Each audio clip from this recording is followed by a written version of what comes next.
الشيطان الرجيم بسم الله الرحمن الرحيم الحمد لله وحده والصلاة والسلام على من لا نبي بعده ولا رسول بعده ولا معصوم بعده ولا أمة بعد أمتي ولا کتاب بعد کتابی اما بعد۔ انتہائی واجب الاحترام، قابل صد احترام بزرگان دین، نوجوانان اہل سنت، اللہ رب العزت کا فضل و کرم اور اس کا احسان ہے کہ اللہ رب العزت نے ہم بر صغیر کے لوگوں کو عبادات کے لیے، ہمارے مذہبی پروگراموں کے لیے ایسی راہیں فراہم کی کہ دوسرے اسلامی ممالک کے اندر بھی وہ چیزیں نہیں ہیں۔ مثال کے طور پر اگر آپ مسجد کے اندر کچھ بولنا چاہتے ہیں، بیان کرنا چاہتے ہیں، تو آپ اس بات کے پابند نہیں ہیں کہ آپ کو جو حکومت لکھ کے دے وہ کرنا ہو۔ اسلامی ممالک ان چیزوں کے پابند ہیں۔ آپ جانتے ہوں گے کہ چاہے وہ دبئی ہو یا سعودی عرب ہو، چاہے جتنے ممالک ہو، یہ ممالک کے ائمہ، مساجد کے خطبہ پابند ہوتے ہیں کہ جو ان کو حکم آتا ہے اس کے مطابق وہ کہتے ہیں۔ لیکن بر صغیر کے اندر یہ اللہ رب العزت کا فضل و کرم اور اس کا احسان ہے کہ اس کے اندر مقررین آزاد ہوتے ہیں، اور ابھی احساس نہیں ہے۔ جب ان چیزوں کا آمنا سامنا ہو تو احساس پیدا ہوتا ہے۔ خیر بہرحال، تو مساجد کے اندر جب ہم آتے ہیں تو ہم اتنی بے وصولیاں کرتے ہیں کہ اکثر ایسا ہوتا ہے کہ مسجد کا تقدس پامال ہو جاتا ہے۔ ان چیزوں کا لحاظ، ان چیزوں کا خیال رکھنا چاہیے۔ دیکھیے، مسجد اللہ کا گھر ہے۔ اس کے بنانے والے کے لیے اللہ رب العزت نے بے شمار فضائل ذکر کیے ہیں کہ جناب نبی کریم علیہ السلام فرمائے کہ حضرت عثمان ابن عفان رضی اللہ عنہ سے مروی ہے کہ جو شخص مسجد کو بنائے گا، اللہ رب العزت جنت میں اس کا ایک گھر بنائیں گے۔ اور مسجد کے اندر عموماً چندہ دے دیتے ہیں۔ جن مساجد میں چندے کا مزاج ہے، رواج ہے، چندہ تو دے دیتے ہیں، لیکن چندے کے اندر حلال اور حرام کا لحاظ نہیں کیا جاتا۔ حالانکہ مسئلہ یہ ہے کہ مسجد کے اندر خالص، حلال اور ایک دم پاک پیسہ لگنا چاہیے۔ زکوٰۃ نہیں لگا سکتے، صدقہ نہیں لگا سکتے، اور مال حرام نہیں لگا سکتے۔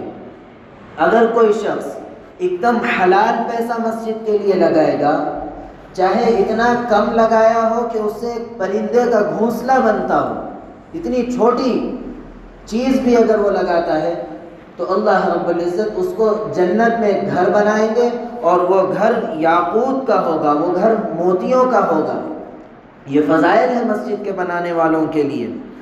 اور اللہ رب العزت جب کسی سے محبت کرتے ہیں تو اللہ رب العزت اس کو مسجد کا نگران بنا دیتے ہیں۔ اللہ رب العزت اس کے ذمے مسجد کی صفائی لگا دیتے ہیں۔ اللہ رب العزت اس کو امام کی خدمت کے لیے، مؤذن کی خدمت کے لیے، یا خود امام یا مؤذن یا مسجد کی صاف صفائی کے لیے اس کو لگا دیتے ہیں۔ یا اللہ رب العزت اس کو مسجد کی ذمہ داری اس کے ذمے لگا دیتے ہیں۔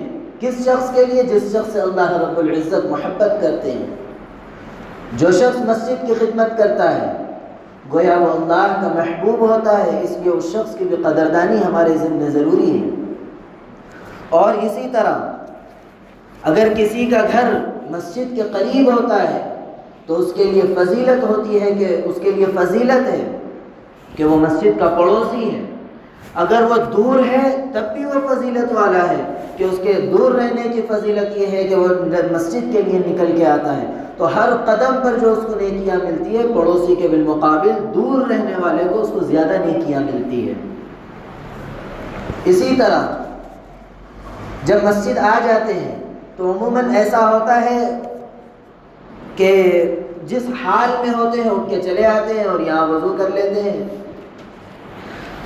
جناب نبی کریم علیہ السلام نے فرمایا کہ اگر کوئی شخص منع فرمایا ہے کہ کوئی شخص بدبودار چیز کے ساتھ مسجد میں نہ آئے. احادیث کے اندر تو صرف لہسن وغیرہ کا تذکرہ آتا ہے، لیکن آج کے دور سے اگر ہم دیکھیں تو عموماً یہ حال ہے مساجد کا کہ عموماً جو ہے بیڑیاں وغیرہ یہاں آ کے پیتے ہیں، سگریٹ پیتے ہیں اور کیا کیا کرتے ہیں واللہ عالم. لیکن اگر کوئی شخص اس طریقے کی بدبودار چیز کے ساتھ آتا ہے یا بدبو کے ساتھ آتا ہے تو حضرت عمر ابن خطاب رضی اللہ عنہ فرماتے ہیں کہ رسول اللہ صلی اللہ علیہ وسلم اس شخص کو مسجد کے باہر کر دیتے تھے. اچھا، مسجد کو آتے ہیں تو صفائی کا بھی بعض دفعہ خیال نہیں رکھتے ہیں کہ جو عموماً ایسا ہوتا ہے کہ ایک ہفتے سے کپڑا چل رہا ہے وہی کپڑے سے آگے. مسجد کے لیے، نماز کے لیے اس لباس کے ساتھ، اس کپڑوں کے ساتھ آپ کو آنا چاہیے جن کپڑوں کے ساتھ آپ کسی تقریب میں جاتے ہیں. آپ کسی بڑے لوگوں کے پاس جن لباس کے اندر جاتے ہیں اس لباس کے ساتھ مسجد میں آنا چاہیے. کہ آپ مسجد میں جو آ رہے ہیں کس کے سامنے آ رہے ہیں؟ احکم الحاکمین کے سامنے، جو خالق رب السماوات والارض، تمام بڑے سے بڑے لوگوں کا جو مالک ہے، جو خالق ہے، اس کے سامنے آپ آ رہے ہیں تو کس حال میں آ رہے ہیں، کس حیت میں آ رہے ہیں، یہ سوچنا چاہیے. اسی لیے جب مسجد کو آئیں تو خاص صفائی کا اہتمام رکھیں اور ہر ایسی چیز جس کے ذریعے بدبو پیدا ہوتی ہو ان چیزوں سے بچنا چاہیے اور دوسروں کو بھی بتا کر بچانا چاہیے. اور مسجد کی صفائی کے سلسلے میں یہ ہے کہ جو شخص مسجد کی صفائی کرتا ہے، ایک بات تو یہ ہے کہ وہ اللہ کا محبوب جو ہوتا ہے اس کو مسجد کی صفائی کی ذمہ داری دی جاتی ہے. دوسری بات یہ ہے کہ جو شخص مسجد کے اندر جو کچھ کوڑا ہوگا، جو کچھ کرکٹ ہوگا، یعنی کچرا ہے، دھول ہے، ان چیزوں کو صفائی کر کے باہر کرتا ہے تو وہ اللہ کے نبی فرماتے ہیں کہ وہ سب سے بڑی نیکی ہے. اور اسی طرح ایک بے خیالی ہمارے پاس بہت زیادہ ہے کہ تھوکنے کے لیے، ناک وغیرہ نکالنے کے لیے سمت کا تعین نہیں کرتے، یعنی کس طرف تھوکنا، قبلے کی طرف تھوک دیتے ہیں. اس کے بارے میں سزا یہ ہے کہ قیامت کے دن اس کے منہ پر تھوک ہوگا اگر کوئی شخص قبلے کی طرف تھوکتا ہے. اور ایک سزا یہ بھی ہے کہ حضرت حذیفہ رضی اللہ عنہ فرماتے ہیں کہ اس کے دو آنکھ کے درمیان تھوک ہوگا اگر کوئی شخص قبلے کی طرف تھوکتا ہے. تو صرف تھوکنا مراد نہیں ہے بلکہ ناک بھی نکال کے ڈال دیتے ہیں. اس طریقے کے اعمال سے قیامت کے دن اس کو سزا بھگتنی پڑے گی. پہلی سزا یہ کہ اس کے چہرے پر تھوک ہوگا. حضرت ابن عمر فرماتے ہیں کہ اس کے چہرے پر تھوک ہوگا. حضرت حذیفہ فرماتے ہیں کہ اس کی ایک سزا یہ بھی ہوگی کہ اس کے دونوں آنکھ کے درمیان میں تھوک ہوگا، وہ گندگی ہوگی. اس لیے قبلے کی طرف تھوکنے سے بچنا چاہیے. اور مسجد کی صفائی جناب نبی کریم علیہ الصلاۃ والسلام خود فرمایا کرتے تھے. جہاں کہیں گندگی تھی کہ فوراً جناب نبی کریم علیہ الصلاۃ والسلام آگے بڑھتے اور صفائی کیا کرتے تھے. یہ صفائی کرنے والا مسجد کی کوئی معمولی انسان نہیں ہوتا، ایسے ہی اللہ کا محبوب نہیں بن جاتا، ایسے ہی سب سے بڑی نیکی حاصل کرنے والا نہیں بن جاتا. یہ عمل ایک طرف جہاں ثواب دیتا ہے، جہاں اللہ کا محبوب بنا دیتا ہے، دوسری طرف ہمارے لیے اعمال کا جذبہ پیدا کرنے کے لیے اتنا کافی ہے کہ جناب نبی کریم علیہ الصلاۃ والسلام خود کیا کرتے تھے. جہاں کہیں گندگی دیکھتے فوراً صفائی کرتے اور خوشبو لگا دیا کرتے تھے. یہ جناب نبی کریم علیہ الصلاۃ والسلام کے اعمال ہیں. اب یہ جو سلسلہ، ایک سلسلے کا آغاز ہو رہا ہے جس کا شروع میں تذکرہ آنا تھا کہ مسجد کے متعلق اور نماز کے متعلق کچھ فضائل، کچھ مسائل کا تذکرہ ہوگا.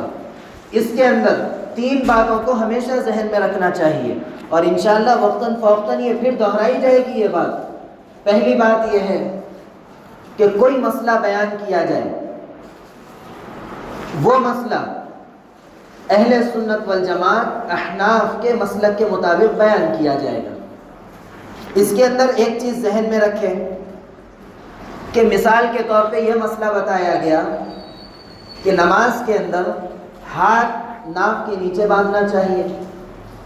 اس کا ہرگز مطلب یہ نہیں لینا چاہیے کہ سینے پر ہاتھ باندھنے کی مخالفت ہو رہی ہے، اس کا ہرگز مطلب یہ کبھی نہیں لینا چاہیے۔ کوئی بھی مسئلہ جب بیان کیا جاتا ہے تو اس سے بچنے کے لیے، اس پر عمل کرنے کے لیے بتایا جاتا ہے، کسی کی مخالفت یا کسی کا توڑ نہیں ہوتا ہے۔ اس کو ہمیشہ ذہن میں رکھیں، ایک چیز۔ دوسری چیز، ہر مسئلہ میں بیان نہیں کر سکتا ہوں، اس کی وجہ یہ ہے کہ میں زیادہ تر آپ حضرات کے درمیان میں رہتا نہیں ہوں، تو مجھے آپ کا ہر مسئلہ میں نہیں معلوم رہتا ہے۔ تو اس وجہ سے اگر کوئی ایسا مسئلہ ہے جو بولنا چاہیے تو آپ میرے کو اطلاع کریے، آپ میرے کو اس سے متنبع کریے۔ ہر بات سے میں متنبع ہوں یہ ضروری نہیں ہے، اس لیے آپ میرے کو متنبع کریے۔ عمومی مسئلہ ہے تو ضرور وہ بیان کیا جائے گا۔ اور تیسری چیز، کوئی مسئلہ بیان کیا جائے اور وہ مسئلہ سمجھ میں نہ آئے تو سب سے پہلے وہ مسئلہ مجھ سے حل کرنے کی مکمل کوشش کر لیں۔ اگر مجھ سے حل نہ ہو سکے یا میں آپ کو اس طریقے کا بتا نہ سکوں کہ آپ کو اس سے مسئلہ حل نہیں ہو رہا ہے تو آپ اس وقت میں کسی دارالافتاء سے رجوع ہوں۔ لیکن میں جو مسئلہ بیان کروں گا دلائل کی روشنی میں، اکابر کی تحریر کی روشنی میں بیان کروں گا انشاءاللہ۔ اللہ رب العزت عمل کی توفیق دے۔ تینوں باتیں ذہن میں رکھنا ہے۔ ایک یہ کہ کوئی مسئلہ اگر بیان کیا جائے اس پر اگر دوسرے کا عمل نہیں ہے تو اس عمل کی مخالفت نہیں ہوگی، بلکہ یہ مسلک اہل سنت والجماعت احناف کا مسئلہ ہوگا۔ دوسری چیز، اچھا ایک اور چیز یہ ذہن میں رکھے کہ ہم کو کوئی مسئلہ معلوم ہے، مثال کے طور پر 4 رکعت کی نماز پڑھ رہے ہیں، دوسری رکعت میں تشہد میں نہیں بیٹھے تو اب سجدے سہو واجب ہے۔ مثال بتا رہا ہوں، سجدے سہو واجب ہے، آپ کو یہ مسئلہ معلوم ہے، لیکن اگر آپ یہی مسئلہ کسی اور کو اگر بتا رہے ہیں تو سب سے پہلے کسی عالم سے پوچھ کر تب اس کو مسئلہ بتائیں، اس سے قبل مسئلہ نہ بتائیں۔ اور آپ جب اس کو مسئلہ بتائے تو اکیلے میں بتائے اور یہ کہہ کر بتائے کہ آپ سے یہ غلطی ہوئی تھی، میں پوچھا تو یہ مسئلہ یہ بتایا گیا، یہ مسئلہ ایسا ایسا ہے۔ اس کا خاص خیال رکھنا چاہیے، اپنی طرف سے بڑھ چڑھ کر مسائل بتانا نہیں چاہیے۔ یہ مسائل کا بتانا یہ سب علماء کی ذمہ داری ہے، اور آپ کو مسائل سمجھنا بھی، علماء سے سمجھنا بھی آپ کی ذمہ داری ہے۔ آپ کے سامنے کوئی مسئلہ پیش آ جائے تو فوراً علماء سے رجوع، ان سے مسائل حل کرنے کی کوشش کریں، انٹرنیٹ سے مسائل حل کرنا چھوڑ دیں۔ بہت سارے ایسے مسائل درپیش ہوتے ہیں، انٹرنیٹ سے حاصل کرنا چاہتے ہیں، کرتے ہیں، غلط مسائل پر عمل ہو جاتا ہے۔ اسی لیے کوئی بھی مسئلہ ہو علماء سے رجوع۔ اس سے پہلے بھی یہ مثال ہمارے سامنے آئی تھی، جب گھر کی تعمیر کا مسئلہ آتا ہے تو انجینئر سے رجوع ہوتے ہیں، بیماری کا مسئلہ آتا ہے تو طبیب سے، ڈاکٹر سے رجوع ہوتے ہیں۔ کیوں؟ اس لیے کہ وہ اس فن میں ماہر ہیں۔ دین کے مسائل، جو فن ہے دین کے مسائل کا، اس کے ماہر علماء ہوتے ہیں، لیکن یہ علماء سے نہیں پوچھتے، ڈاکٹر سے پوچھتے ہیں، انجینئر سے پوچھتے ہیں۔